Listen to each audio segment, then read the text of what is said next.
BJ Dichter is on the phone. He's a spokesperson from the Canadian Trucker Freedom Convoy.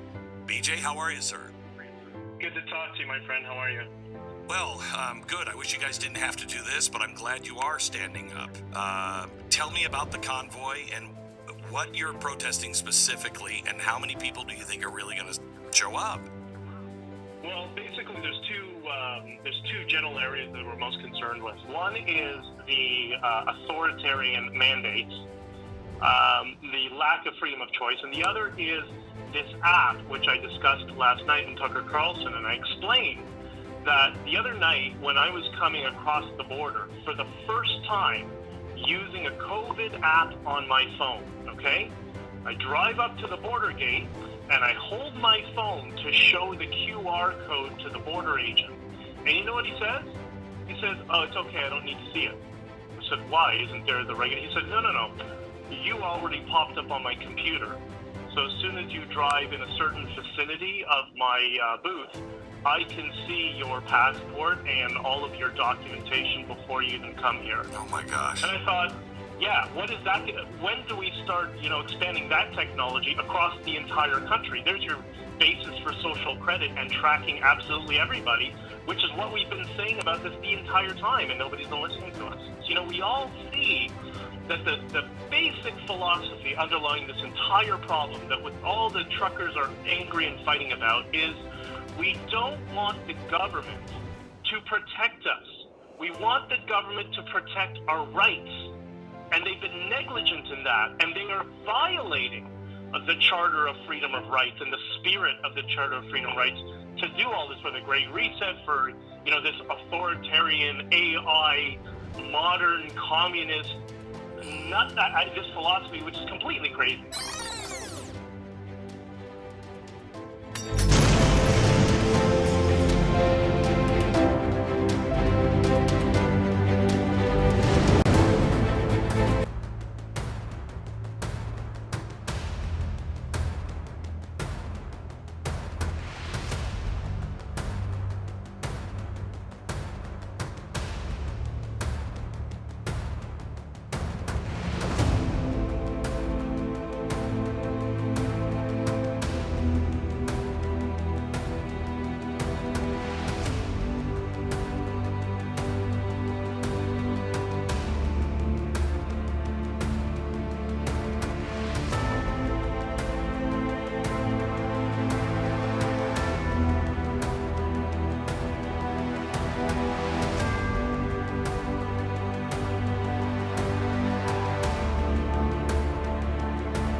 out to Sawyerville. I want to show you some more images coming into the newsroom this afternoon after that storm system moved through.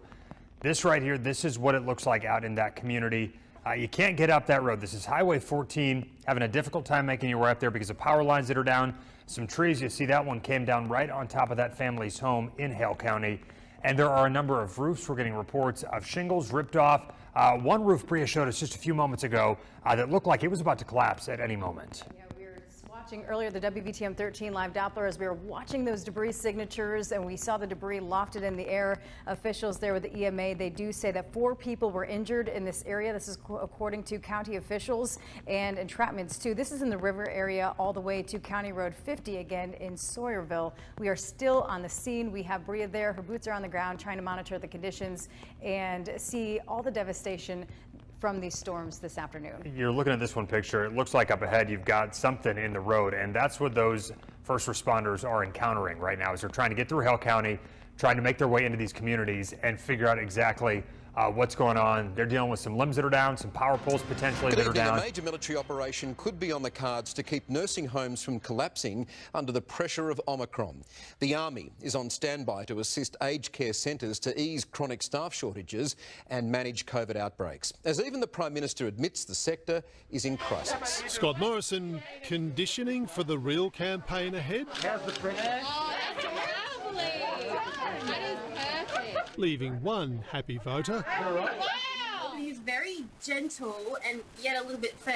Many, though, scratching their own heads as the aged care system slips further into crisis, or, as the Prime Minister put it, in a crisis. In a situation of this nature. Though getting there. Now, you heard me say crisis, and I know for many Australians that's how it feels. I can tell you that's how it feels for us. Contradicting his minister, 𝐄𝐻𝐿𝐵𝐶. No, I don't accept that it's in complete crisis. 500 residents have died with COVID in the past month as half of Australia's aged care facilities battle outbreaks with drastic staff shortages. Thousands isolating, leaving residents often locked in their rooms. Not getting the medication they need. They're not getting the wound care that they need. Appallingly, they're not getting food and water. The Prime Minister says finding fill-in staff is difficult. Not anyone can walk in and shower and clean and do those important jobs. They're skilled jobs. Scott Morrison says he's speaking with Defence Minister Peter Dutton about what more the military can do, but warns most health personnel are reservists already fighting the pandemic in their civilian roles. The Defence Forces is not a shadow workforce for the aged care sector. While 3 months into the booster program, booster rates remain a shadow of the target. Still, almost 80,000 aged care residents haven't been boosted. Chantel Skinner and Michelle Brown battled for a month to see their grandmother, Rhonda Walters. They were pretty much drugging her and keeping her locked in her room. And on Wednesday, while Michelle and her daughter were finally preparing to go in, she died in that time that we were waiting on our COVID tests. Her husband, Norman, also in the facility, bereft. He wanted to die. He said to us, I don't want to be here anymore. The human cost of a continuing crisis. And our political editor, Mark Riley, joins us in Canberra now. This is the definition of heartbreaking, Mark. The human toll, obviously shocking, and that's most important, but there's also a political cost. Yeah, there is, Michael. Most of those aged care residents sit at the top of family trees. They've got sons and daughters and grandsons and granddaughters, great-grandchildren and more, and most of them vote. But it would be cynical for us just to see this in a political sense. It's much more than that. It's a stain on modern Australia and our values. I said this 2 years ago when the Royal Commission's interim report came out, and unfortunately it remains valid today. If the true measure of a just society is its ability to care for and protect. Yeah, and doing so safely, Daniela, by way of the feeder here on 290 southbound as we take a live look courtesy of the KPRC2 Storm Tracker here in Cypress. We're at a traffic light at Spring Cypress Road. To my immediate left, of course, is the elevated freeway, but you may want to hedge your bets if you're thinking about getting up there, and that's because those icy patches are pretty significant. You heard Michael talk about accidents. You heard Bill talk about someone saving someone who got stuck. We ran into one of those accidents here on Northwest Parts, a big pileup, some 7 vehicles. Drivers lucky they escaped alive. We hit twice. The bumper to Jeff Scott's Jeep bears bruising thanks to the icy patch he hit on 290 northbound approaching Becker Road. Just lost control, started spinning. Next thing I know, That happened over there with the truck. The black truck parked next to his. Like Scott, its driver is safe and not alone. I hit my brakes, the car just spent, it hit the wall. That's Matthew Alexander, and this is his car, which hit the same patch of ice. I was trying to avoid hitting the other car, so I just hit the wall. In all, 7 vehicles, according to record drivers on scene, each with varying degrees of damage, each with a driver who escaped unhurt. And that's the good news as far as that crash is concerned, or those crashes. But throughout the course of our journey here on 290, going up to the Waller County line, back and forth, north-south, it was a busy night for law enforcement. It continues to be a busy night for law enforcement, going around helping those drivers who did crash. We are, in fact, hearing from TxDOT tonight, too, and they're telling us at this moment they've got crews on all major roadways, all major freeways throughout the greater Houston area, treating those roads to make sure the ice isn't as bad as it could potentially be. We're live in the KPRC2 storm tracker in the Cypress area. I'm Brandon. Remaining Westport residents may be forced to evacuate this evening, with serious flooding expected to peak overnight. The Army is on the way to help after several days of significant rain. We'll go to Westport live for an update in a moment. First, here's Katie Stevenson. Back on drier land, this family's quiet afternoon turned into a rescue drama. Smiles of relief as they step off the helicopter, their children cradled in their arms, after being forced to find shelter in a tractor when a nearby dam burst. We were just baking at home, and my partner came and knocked on the door and said the dam's gone. So then we all got out and ran to the farm and got in the tractor. The rain delivered as predicted, 2 months worth falling in just the last 3 days, with more on the way. Sandbags lining the streets, and this morning the most vulnerable residents were told to evacuate. Emergency services going door to door, making sure no one's left behind. Is it search and rescue? Hi, service. Hello. G'day. There you go. Been asked to advise you to evacuate. Yellow tape marking the homes that have been checked and cleared. Many have either left already or are still yet to return after July's flood. And those still to go were packing up as water lapped at their feet. We're just grabbing our bedding. We've got our cat as well that we need to bring out, and yeah, we're just gonna, probably bunk up at a farm. It could be days till they return, but packing everything in, proving a squeeze. Easy, beauty. And while coasters are used to a bit of rain, they're taking the warnings seriously. The big concern is what's going to happen overnight. The advice of the experts is that there is still significant potential for a flooding event later tonight or in the early hours of Saturday morning. Emergency accommodation's been set up outside town, but even that was flooded today. There's little relief from this deluge. It'll be extremely traumatising, yep, and so there's certainly a huge focus on welfare, psychosocial support in that as well. So that's a key part of the evacuation plan. The government standing by to offer support. We are closely monitoring the situation. The New Zealand Defence Force are already en route with the capabilities that you'd usually expect in these circumstances. The damage not expected to be as bad as in July, but it'll be an anxious night ahead. And Katie's with us live now. Kia ora, Katie. What's the big risk for the next few hours? Simon, the rain is forecast to ease later this evening, but people aren't out of the woods yet. A lot of rain has fallen in the hills, and that is still to come through. And there is a lot of concern for high tide that is due at 2 a.m. So this is still very much an unfolding situation. Tell us about the situation with roads right now. How hard is it to get around the region? State health leaders now making it easier to save a digital copy of your vaccination card. A new platform has been set up basically to create a record that only verified health apps used by medical staff can access. More information on how to do this is posted to our website. And the at-home COVID tests promised by Governor Sisolak have started arriving in Nevada. A small delivery being made to a site in Ely today. More will be arriving through next week. So far, none are here in the valley. These are different from the ones you can order through the government, but will also be free. You'll be able to pick them up at places like clinics and community centers. We're at the emergency management offices here in Hale County, where we were able to get some power to bring you this report in a world where there is no power outside. Nearby, the emergency management director is in the middle of a personal and professional nightmare. So I was going to see if they needed temporary housing. Obviously, they can't stay in their house with all that roof damage. Russell Whedon is going house to house, looking to help wherever he can. So many homes damaged along highways 14, 15, and 30. Whedon is also the chief paramedic in this area who raced to the scene of a double-wide trailer blown apart. He found a woman he could not save and 3 others living in the trailer badly hurt. 2 of them are still up under the rubble with the fatality, so we had to dig several walls off of them and an I-beam, so they were up under a lot of rubble when I got there. It was like a double-wide trailer that just blew up? Yes, sir.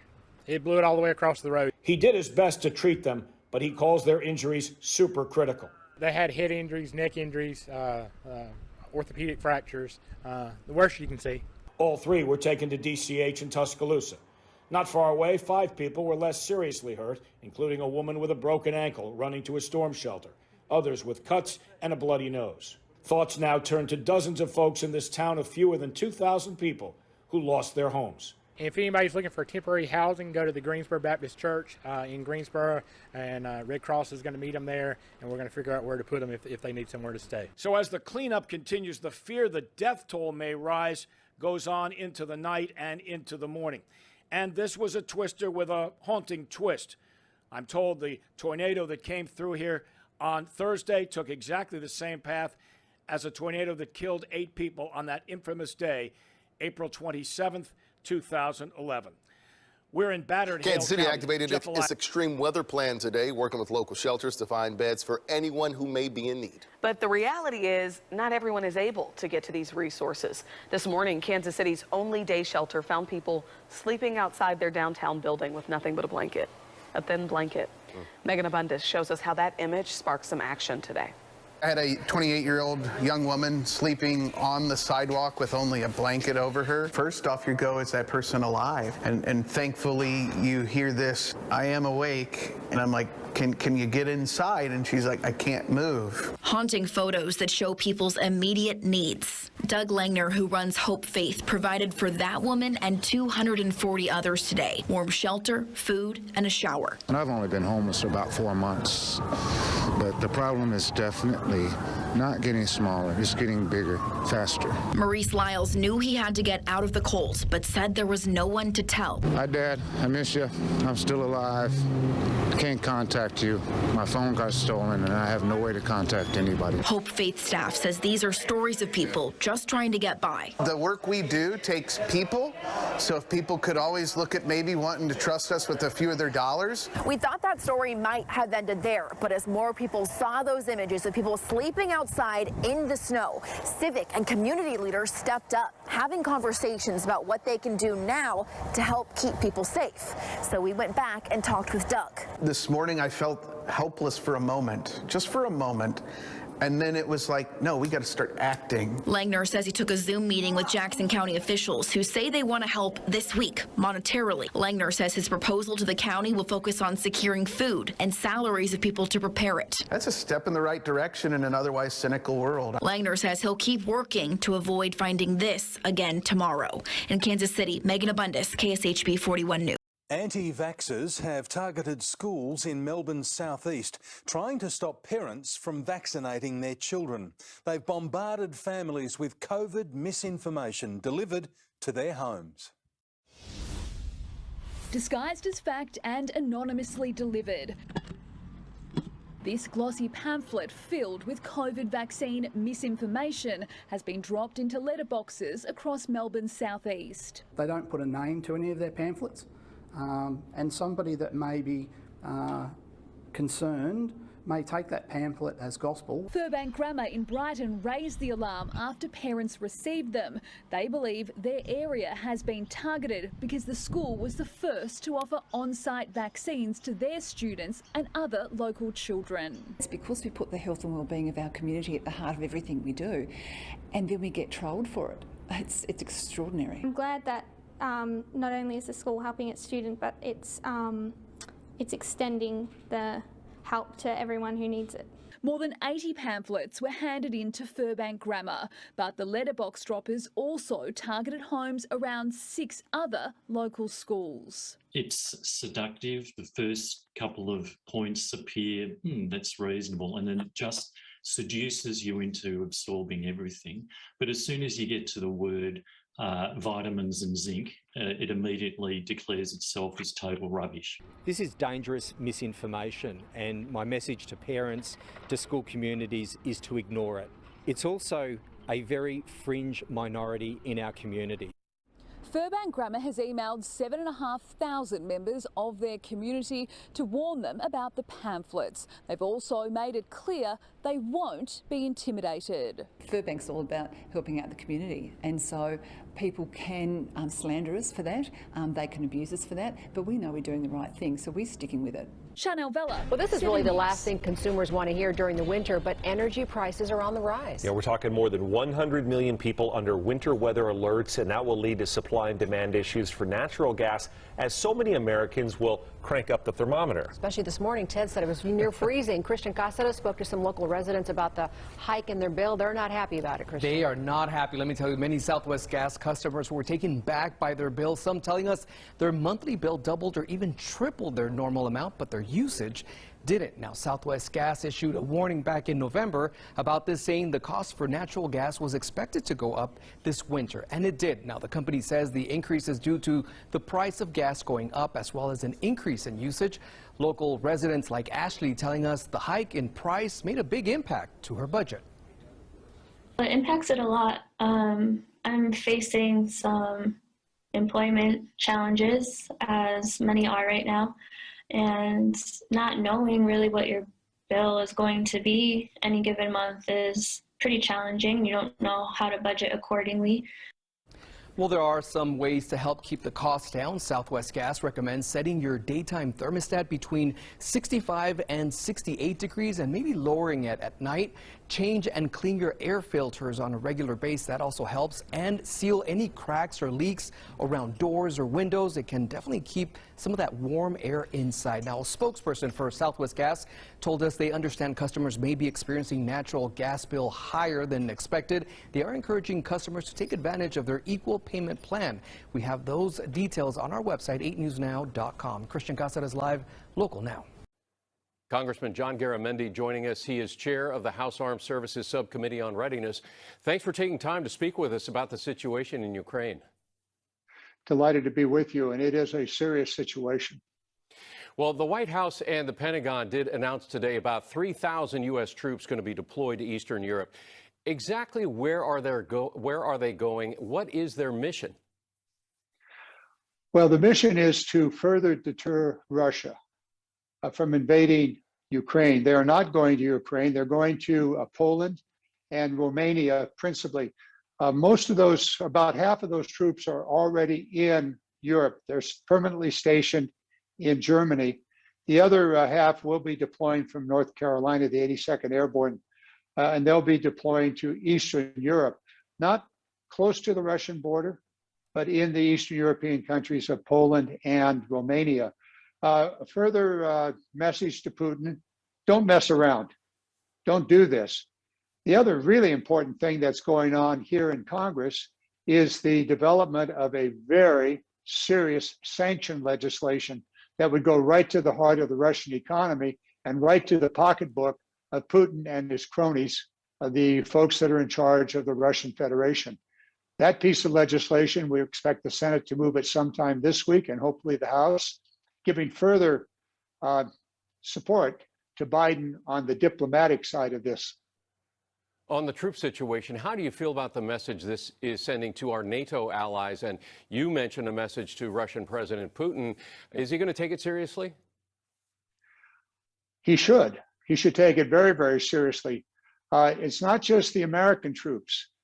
France and 2 other NATO countries are also increasing their presence. France is specifically sending additional troops to Romania. The other countries are bolstering the effort in Estonia, and Lithuania, and Latvia. All of those are frontline countries bordering the Russian Federation. So this is purely, and I want to make this very clear, this is defensive. There is no offense here. This is purely defensive. We do know that over the years there have been serious threats, particularly to the Baltic states, from Russia, that they could very easily overtake those countries should they decide to do so. The presence of these troops there tells them that no, NATO's going to stand with those NATO countries. Don't mess around. And also it puts Putin, I think, back into reconsidering whether he really wants to invade Romania. Really wants to invade Ukraine. If he were to do so. Dozens of Santa Clara County employees are on notice for failing to meet a booster mandate deadline. Many were put on leave, some without pay. KPIX5's Maria Sid Medina is in Palo Alto with a breakdown. Which departments are impacted? Tonight, we are learning more than 200 Santa Clara County workers were disciplined yesterday, but a county spokesperson says that number is dropping as workers turn in proof they were boosted or make plans to get it done. From firefighters to correctional deputies, the group of county workers mandated to receive a first round of vaccinations or booster is now on notice they could lose their jobs if they don't comply. Valley Medical Healthcare workers had the highest number of those disciplined as of yesterday at 171. And maybe people did not want to get boosted right after having an Omicron infection. UCSF professor of medicine and infectious disease expert Dr. Monica Gandhi believes the booster mandates were put into place as the Omicron variant drove record high surges, but points out the CDC's definition of being fully vaccinated remains only getting vaccinated and not boosted. It shouldn't have been mandated.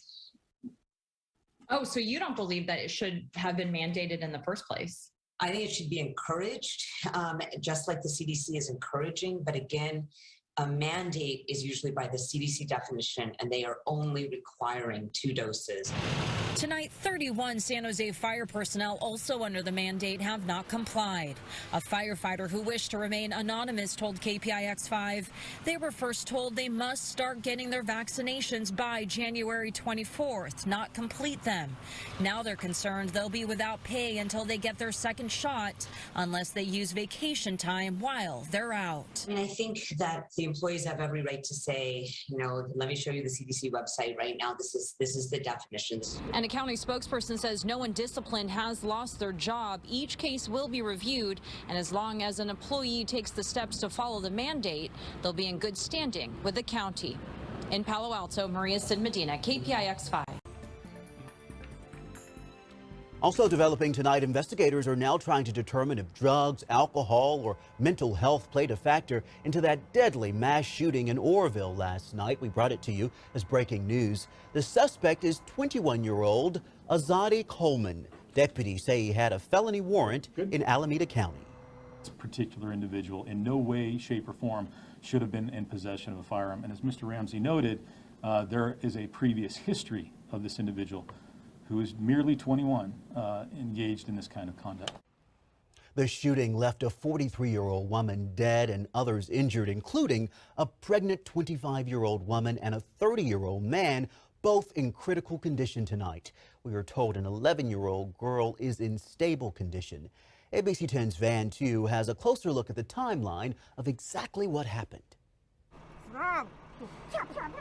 Fearing for her life, this passenger describes in Mandarin the moment gunfire rang out aboard this Greyhound bus. It was dark and hard to see, she said.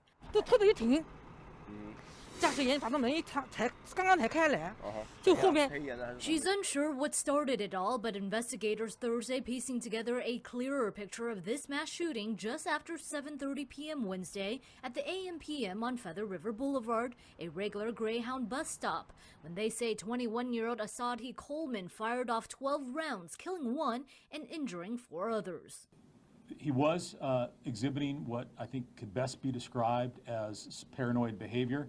Butte County Sheriff Corey Honey says Coleman boarded the bus alone in Redding. Passengers say he became agitated after receiving a phone call near Red Bluffs, at one point flashing a firearm and suggesting an undercover cop was on board. He had gotten into an altercation with another passenger before opening fire and running away in Oroville. 20 minutes later, 911 calls poured in from the nearby Walmart when police say Coleman got into a verbal tiff with a woman. Her boyfriend was there, and then that resulted in a physical altercation. That was broken up, at which point he moved to the front of the store, began to remove his clothing. Coleman was arrested naked, and investigators later found a 9mm gun ditched in a construction zone nearby. Last night was an extraordinary event in our small town of Orville, a mass shooting, something that we have not had in this community. The Butte County District Attorney says Coleman had a juvenile record and an active felony warrant for having a gun as a prohibited person. The office is expected to file charges in court Friday afternoon as it builds its case against Coleman. How he obtained it or what its origin is, that is work that is still being done. But we can say clearly that this particular individual in no way, shape, or form. Well, Deborah, doctors think that with the Omicron surge and record numbers of kids being infected, Pfizer is going ahead and submitting that data to help stop the spread, and it could be approved as early as the end of this month. The youngest among us could soon be eligible for a COVID vaccine. Tuesday, Pfizer submitted to the FDA for emergency use authorization of its COVID vaccine for kids aged 6 months to 5 years. What they're going to be looking at very carefully are safety data in the children younger than 5, but obviously they also want to have evidence that these vaccines are going to work in these children. The dose for this age group is 1/10 of that for adults. Pfizer released results showing kids aged 6 months to 2 years had a good response to the 2-shot regimen. But in kids 2 to 5, 2 doses did not produce enough antibodies. Rather than kind of restart the clock, restart the clinical trials with a higher dose vaccine, they decided what they would do is give a third dose of the same amount, a third vaccine of the same amount, that 3 micrograms, 2 months after receiving the second dose. The data on how effective that third shot is won't be in until late March, but Pfizer is submitting now for the 2-dose regimen for all kids under 5 to get the ball rolling amid the Omicron surge. But without complete data for 2 to 5-year-olds, Dr. Moss says it will be a risk analysis for parents. 2 shots will likely provide some protection. Does their child, for example, have underlying conditions that might place that child at higher risk of severe disease? Is it hard to protect that child from infection?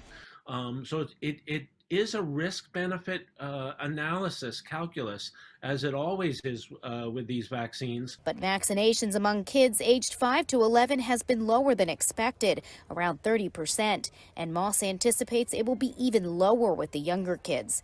But he says it's important for parents to have that option. As we've seen, this surge, this Omicron surge, and high numbers of cases in children, and also high numbers of hospitalizations in children, that this will be important, at least for some parents.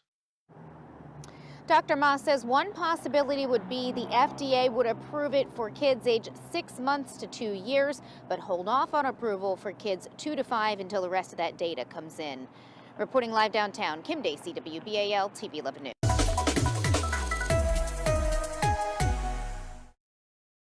Alyssa Bethencourt reporting live from Harry Reid International Airport. Alyssa, even with the sunshine here in Las Vegas, we've got big problems across the rest of the country.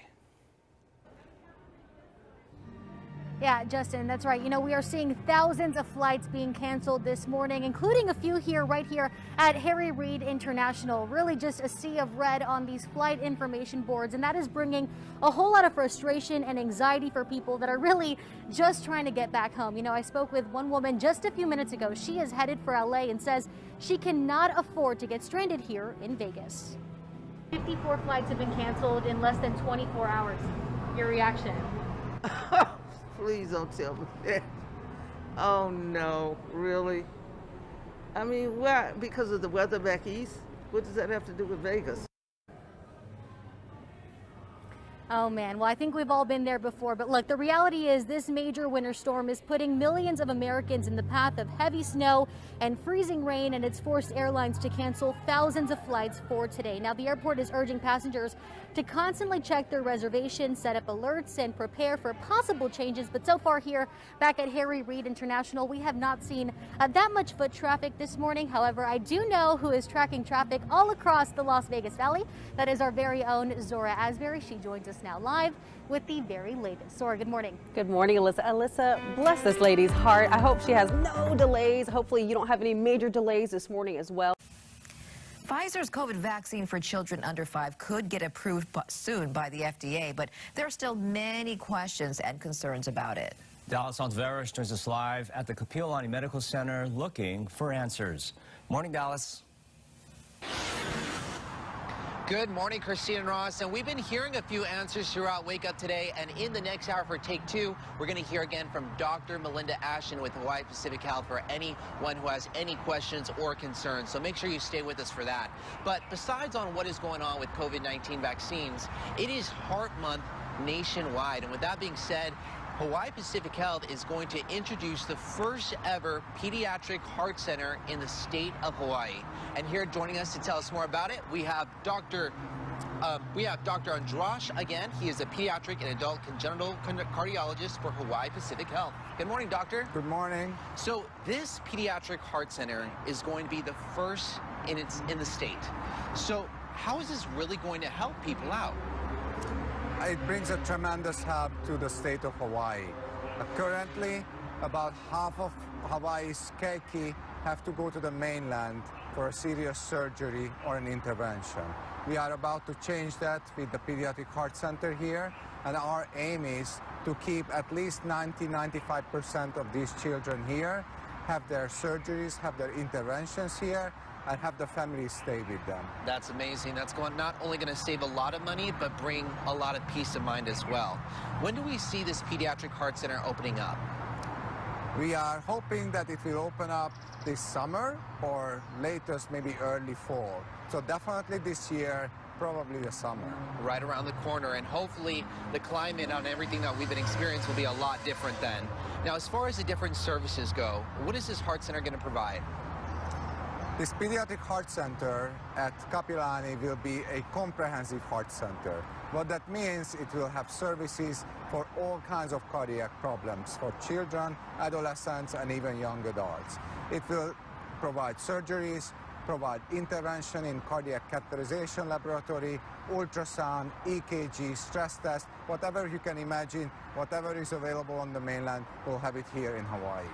This is very exciting. Dr. Andrash, thank you so much for joining us here on Wake Up today and just really answering our questions and bringing some clarity for our viewers. We appreciate you. My pleasure. Thank you. And we'll be following the first ever pediatric heart center that does open up with Hawaii Pacific Health. When it does, you'll be the first to know in our future newscast and also online at 𝐄𝐩𝐡𝐞2.com. And we'll continue this conversation in the next hour in our Take 2 show. But until then, reporting here at 𝐵𝐵𝐿ani Medical Center for Women and Children, Dallas Navarros, 𝐄𝐻2 News, working for Hawaii. Dallas, thank you. 7:39 right now. Well, students at a Sand Springs Elementary had the science lesson of a lifetime as they were learning all about earthquakes when one happened. In the middle of their lesson, their room started to shake, and they tell News on 6's Jordan Tidwell what it was like. North America, Europe, Asia, Africa. Miss Meyer's 4th grade science class at Angus Valley Elementary School is all about hands-on learning. The crust has all of these different plates, right? Those are the faults. The students were in the middle of learning about tectonic plates and fault lines Monday, just after 11, when they felt the whole classroom shake. This is the luckiest day ever. I've never felt an earthquake before. Miss Meyer says she's never experienced anything quite like this in her 11 years of teaching. After the students felt the room move, Miss Myers went across the hall to see if the other teachers had felt something too. It's kind of like I just need to look around the room and recognize the fact that I wasn't the only one thinking, what is happening? It was crazy because whenever we were learning about it, we were at the part whenever it is about the plates, tectonic plates, and then we felt the earthquake. Yeah. The kids all thought it was really cool. Some didn't really know what was happening, some were a little scared, but they all say they know how lucky they were to experience an earthquake that was minor. There's no chance it's ever going to happen again if you're learning about something and then it actually happens. Miss Myers says she couldn't have planned it any better, and she hopes it's something her students remember for years to come. You know, there's lessons you plan out every detail, every aspect you possibly can that flop, and then you have some things that where it just aligns and it's that beautiful organic moment that I couldn't have planned it any better. In Sand Springs, Jordan Tidwell, Oklahoma's Own, News on 6. A new month, a big winter storm, and still no heat for those living at the Foxcroft apartment. They've been without it since September, and some had resorted to using their ovens to stay warm. You might remember we've done several stories on this matter, sparking local attorneys and community members to get involved. News 4's 𝐄𝐻𝐿 continuing our team coverage live from Foxcroft Apartments. This is near Northwest 16th and Rockwell tonight. 𝐄𝐻𝐿. The tenants here tell us they've been dreading this day when this winter storm would come blowing through. And now most of them are staying at a local motel about 10 minutes away from here, which is a free offer from Foxcroft Management. It's warm. It's not the best place, but it beats where we're at. This motel room isn't where Kathy Chapman wanted to be tonight, but she says she has to be somewhat grateful. The entire Foxcroft Apartments complex where she lives has had no heat at all since at least September. And with this season's first winter storm snowing upon them, she accepted the management's free offer for tenants to stay at a local motel for a week. So this 1 week, it's getting to be warm for this week, but what are we supposed to do the rest of the winter? I'm at my wit's end. The complex also provided tenants space heaters, but that's not going well for all of them. It looks like a nice one, but I can't use it because it'll blow a breaker. Ryan Owens, the attorney representing some of the Foxcroft residents, says the complex isn't being urgent about helping the tenants, who will have to endure this frigid weather indefinitely until the heating is fixed. They're just stuck in an insufferable position. It should not be this hard to do the right thing. Foxcroft Management has no timeline of when the heat will return. Live in Northwest Oklahoma City, 𝐄𝐻𝐿, A bill Oklahoma's News aiming 4. to ban single-use plastic containers like bottled water has stalled at the state capitol, but many say it's only a matter of time. Jen Boniza visited a local company already making the switch. Aloha Water Company isn't waiting to be told that they have to move away from plastics. This is their line of carton water. And as a consumer, I have to tell you, it tastes pretty darn good. This could be the future of single-use beverage containers. We saw the writing on the wall. We knew this is no surprise to any company. We knew this was coming down the pipe. So we decided to take a proactive approach. Gabriel says they've worked on it for 5 years, looking at aluminum and glass. They felt paper was the most environmentally friendly. It looks like a milk container to me. That's exactly what it is. These are gable-top cartons. They've been around for a long time. Most people are used to seeing their dairy or their orange juice in it. We just took it and put water in it. He says the cartons have a shelf life of up to 2 years, the limit for any food or beverage product. Though it costs them 10 to 12% more to produce the carton water, they are absorbing the cost by producing the cartons themselves and by working the line themselves. They tell me customers will actually save money. Seeing a savings of $1.44 for a case and 6 cents per unit, because they no longer have to put a high 5-6 cent deposit and then go back and get 5 cents back.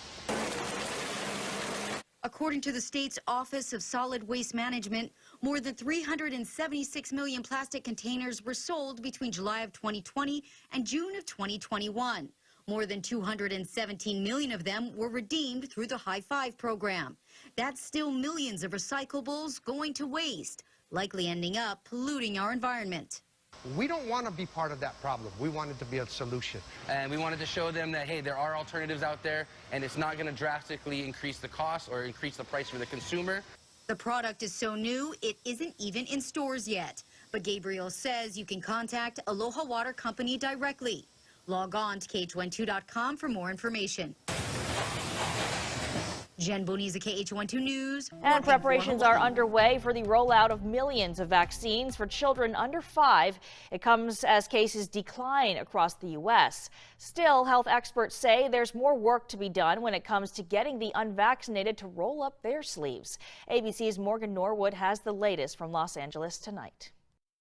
With the FDA and CDC set to review the data on Pfizer's vaccine for children ages 6 months to 5 years old, the White House is preparing to ship millions of smaller doses the moment they're given the green light. It comes as more than 800,000 children tested positive for COVID just last week. 3-year-old Faith Porter spent days in the hospital battling the virus. This virus doesn't care who you are. It doesn't care your age. It doesn't care anything about you. It can take its toll on anyone it wants to. From coast to coast, continuous declines in cases. Hospitalizations also falling by 24% in the past 2 weeks. Still, officials are urging more Americans to get vaccinated. Dr. Anthony Fauci targeting misinformation that vaccines cause infertility. A common misperception and the result of misinformation. And that is, namely, does it have a negative impact on fertility? New data add to previous studies that indicate that COVID-19 vaccination does not negatively impact fertility. And when it comes to the highly anticipated endemic stage, the World Health Organization says Europe could be getting close, adding the number of COVID deaths are starting to plateau.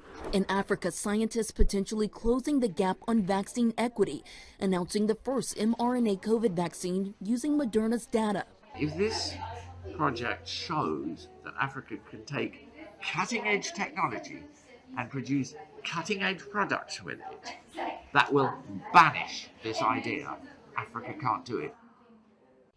And here at home, the White House announcing it will cover the cost of the free over-the-counter COVID tests through Medicare. Morgan Norwood, ABC News. Thank you. Well, every month we like to recognize one person right now who's doing really good things here in the Valley. So in honor of Black History Month, we do want to right now share the story of a leader who is working to change our valley for the better. And 13 Action News anchor Rachel Moore introduces you to February's Vegas Stronger champion. I hope that there's more access to creating a robust narrative about Blackness. Books, pencil boxes, backpacks, and stickers are just the beginning for Shauna Wells. She wants her initiative to go beyond tangible goods like these, and more so to change mindsets. We're looking at walls and we're seeing pictures of people, and it's the same 4 Black people over and over again. And there are millions of us doing beautiful and creative things. Shauna is the founder of B is for Black Brilliance, an organization and a movement that promotes an array of positive Black figures in learning resources for children. The stories of Blackness are told in deficit or struggle or pity.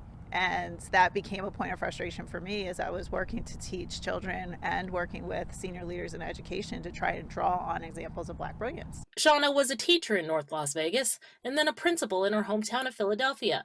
And throughout the years, she recognized a simple but very significant need when one of her students pointed out that the library was missing something. He picked up the Diary of the Wimpy Kid book, which he loved. He read over and over again. And he said, but what if the character really centered someone who was Black? She remembers that as a child, even she didn't have access to Black heroes in fiction and nonfiction stories. Shauna knew that she had to change the culture of the classroom. She returned to the Valley as a leader in education. Even in fiction books, as we think about who we put in front of our kids, we could be way more intentional. Today, she's found a solution in B is for Black Brilliance, so that all children feel represented in literature. And she hopes that the legacy of Black people is embraced by families of all backgrounds. So I'm with Finley Automotive Group, and we heard about what you're doing from Channel 13, and role models are so important for people.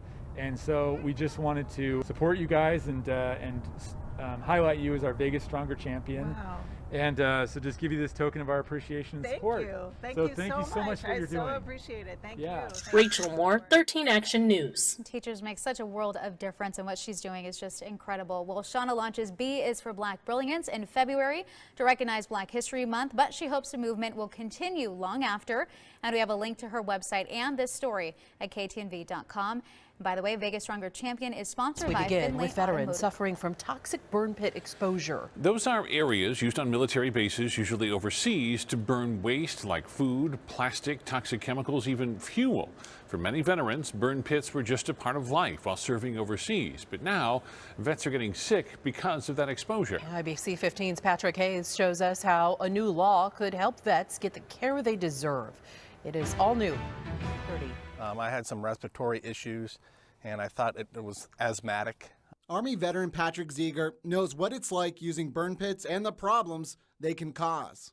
They seemed to dissipate over time, but for the first few years, it was like I was a heavy smoker that had asthmatic symptoms, couldn't breathe, couldn't catch my breath, wasn't really able to do the physical exercises that we had to for the Army. For years, veterans have been reporting health issues after being exposed to burn pits overseas. Now, a new bill, if approved, would expand VA benefits to those who served after 9/11. Now, nearly 1/3 of all post 9/11 combat veterans have been exposed to these toxic substances, and they can't get access to VA care.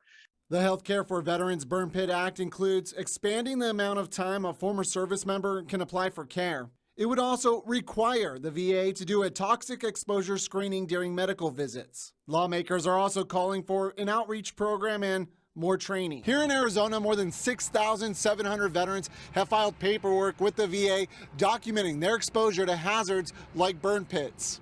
According to Arizona Senator Kyrsten Sinema, the bill has bipartisan support and is likely to pass. Well, we know in Arizona, veterans have long had a troubled history with the VA. Now, what most veterans say is once they get into the VA and have a doctor they trust, they get good care. But it's been so hard to get in and get access to that care. And that's exactly what our bill addresses. I like the fact that people are bringing awareness to this issue. For 𝐄𝐻𝐿, he just wants veterans to get the care they deserve. It's a pretty simple issue with a lot of complicated symptoms that come with it. In Phoenix, Patrick Hayes, ABC 15, As the wind whipped through Arizona. the Bay Area, it caused its share of damage and rattled a few nerves. 𝐉𝐄𝐒𝐔𝐒 joins us now from Concord with more. As you can see, it's fairly calm right now after a very gusty day. There's a slight breeze coming in once in a while, but many are hoping this is the end of the offshore wind. Tonight at Lime Ridge Open Space, most of the trees stood still and people enjoyed the cool evening breeze on their hike. Earlier today, though, Sky Drone 5 hovered high above in the turbulent air as trees violently shook back and forth. It was very windy, leaves blowing, trees blowing.